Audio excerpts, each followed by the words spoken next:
Hello friends, welcome back to my channel Aadi cultural world. Kanha ji के सभी भक्तों को मेरी तरफ से राधे कृष्णा। तो देखिए फ्रेंड्स, आज हम लड्डू गोपाल जी के लिए ये बहुत ही खूबसूरत सी न्यू डिजाइन ड्रेस बनाएंगे। आप देख सकते हैं इसका लुक कितना ज्यादा खूबसूरत है और इसको बनाना बहुत आसान है। तो सबसे पहले मैं कान्हा जी को ये पोशाक पहनाकर दिखाती हूँ।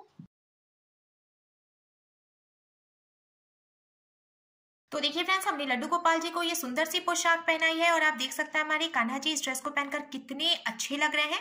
और कान्हा जी चारों तरफ से ढके हुए भी हैं तो उन्हें बिल्कुल भी ठंड नहीं लगेगी। इस तरीके से आप भी बहुत आसानी से ये पोशाक बनाकर कान्हा जी को पहना सकते हैं। अगर आप ड्रेस से रिलेटेड या फिर वीडियो से रिलेटेड कोई नॉलेज चाहते हैं या फिर कोई क्वेश्चन पूछना चाहते हैं तो मुझे मेरे इंस्टाग्राम पर पूछ सकते हैं। मेरा इंस्टाग्राम हैंडल है आदि कल्चरल वर्ल्ड 268। साथ ही साथ मुझे फॉलो भी करें। तो चलिए फ्रेंड्स, अब हम ये बहुत ही खूबसूरत सी कान्हा जी की new design winter special dress बनाना शुरू करते हैं।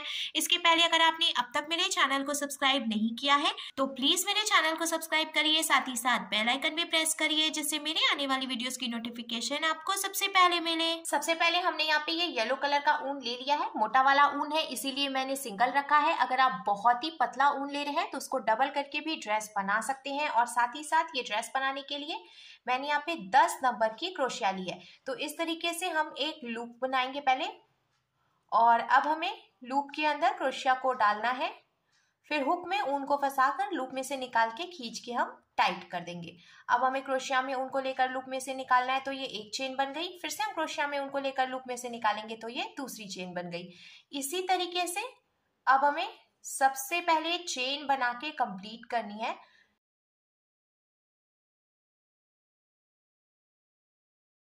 तो देखिए फ्रेंड्स, हमने टोटल 30 यानी कि 30 चेन्स बना के कंप्लीट कर ली हैं। हमें एक बात का ध्यान रखना है, बहुत टाइट टाइट चेन हम नहीं बनाएंगे, थोड़ा सा ढीला ही हमने रखा है जिससे कि बीनने में आसानी होगी। अब हमें शुरू में 2 चेन छोड़ देनी है। तो एक चेन तो देखिए यहाँ क्रोशिया में है, फिर उसके बाद की एक चेन छोड़ के दूसरी चेन में हम क्रोशिया को डालेंगे, ऊन को फंसाकर निकाल लेंगे।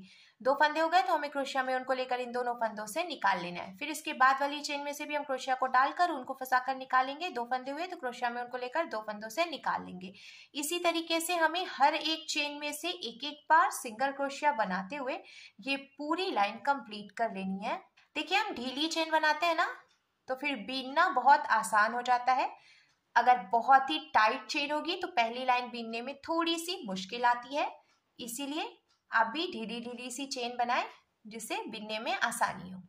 एक एक बार डबल क्रोशिया बनाते हुए हमने देखिए ये पूरी लाइन कंप्लीट कर लिया है। अब हमें इसको पलट लेना है और पलट कर हम 2 चेन बनाएंगे, तो 1 और ये 2। अब हमें क्रोशिया में ऊन को लपेटना है और जहां से हमने ये 2 चेन बनाई उसके बाद वाली चेन में हम क्रोशिया को डालेंगे, ऊन को फंसाकर निकाल लेंगे। तो क्रोशिया में 3 फंदे हो गए। हमें क्रोशिया में ऊन को लेकर 2 फंदों से निकालना है। 2 फंदे बचे तो अब हमें क्रोशिया में ऊन को लेकर बचे हुए 2 फंदों से निकालना है।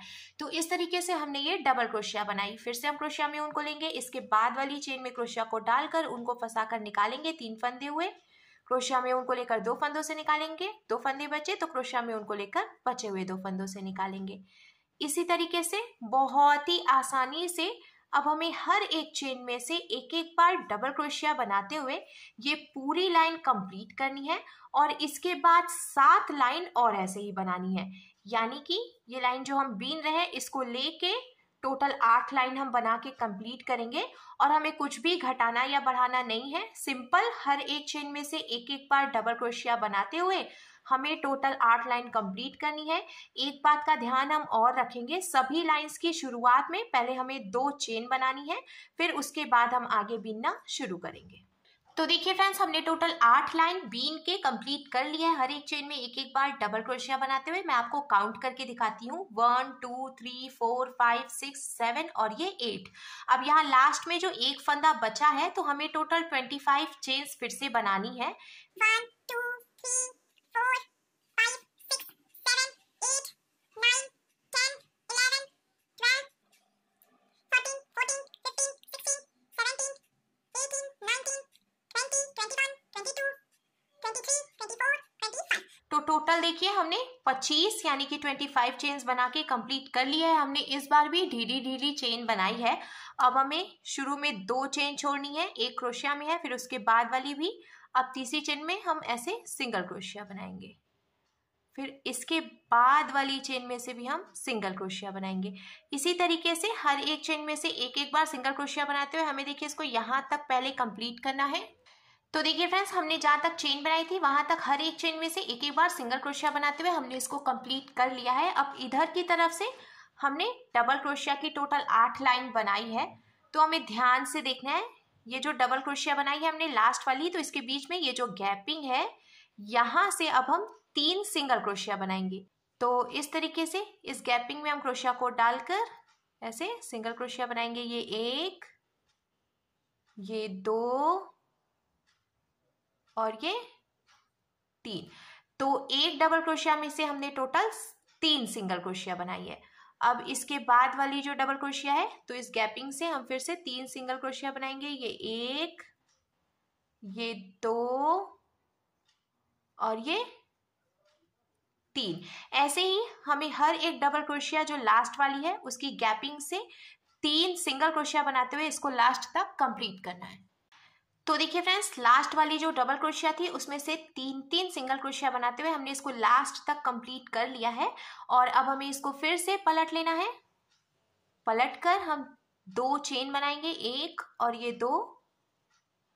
और अब हमें हर एक चेन में से एक एक बार डबल क्रोशिया बनानी है, जैसा कि हमने पहले भी बनाया था। ठीक उसी तरीके से अब हमें हर एक चेन में से एक एक बार डबल क्रोशिया बनाते हुए फिर से टोटल 8 लाइन बीन के कंप्लीट कर लेनी है। इस ड्रेस को बनाना बहुत आसान है। अब हमें इसमें कुछ भी घटाना बढ़ाना नहीं है, ऐसे ही सिंपल एक एक डबल क्रोशिया बनाते हुए 8 लाइन कंप्लीट करनी है।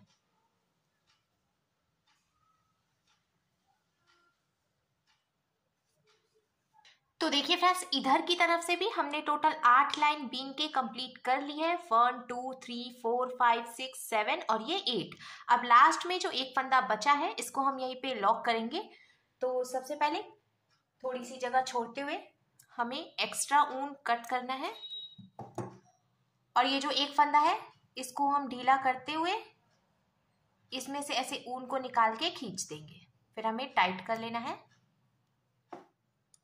और बचा हुआ ऊन काट देना है। तो इस तरीके से हमने देखिए इसको लॉक कर लिया है। लॉक करने के बाद अब आप देख सकते हैं फ्रेंड्स, इसका लुक कुछ ऐसे आ जाएगा। अब हमें इसको फोल्ड करना है। तो देखिए एक बार हम ऐसे फोल्ड करेंगे, फिर एक बार हम इधर की तरफ से फोल्ड करेंगे। आप चाहें तो अपने हिसाब से इसको ढीला या टाइट भी कर सकते हैं, या फिर आप कान्हा जी को पहना के भी मेजर कर सकते हैं। उसी के हिसाब से आप इसको ऐसे फोल्ड कर लें। फोल्ड करने के बाद हमें टिप टैप बटन ले लेना है। तो देखिए मैंने यहाँ पे ये टिप टैप बटन ले लिया है। एक पीस हम यहाँ पे लगाएंगे और जो दूसरा पीस है उसको हमें इधर की तरफ किनारे पे लगाना है, इस तरीके से। अब यहाँ वाला जो पीस है ना, इसको आप इस तरीके से अगर करेंगे तो ड्रेस थोड़ी ढीली हो जाएगी, और अगर इधर की तरफ करेंगे तो ये टाइट हो जाएगी। तो आप कान्हा जी के साइज के हिसाब से इसको कम या ज़्यादा भी कर सकते हैं। फिर हमें यहाँ पे एक टिप टैप बटन लगा लेना है। आप इसकी जगह पे वेलक्रो भी लगा सकते हैं। तो देखिए फ्रेंड्स, हमने दोनों टिप टैप बटन भी लगा लिया है और अब यहाँ पे हमें कान्हा जी को ड्रेस पहना के फिर इस तरीके से इसको बंद कर देना है। फिर ड्रेस का लुक कुछ ऐसे आ जाएगा।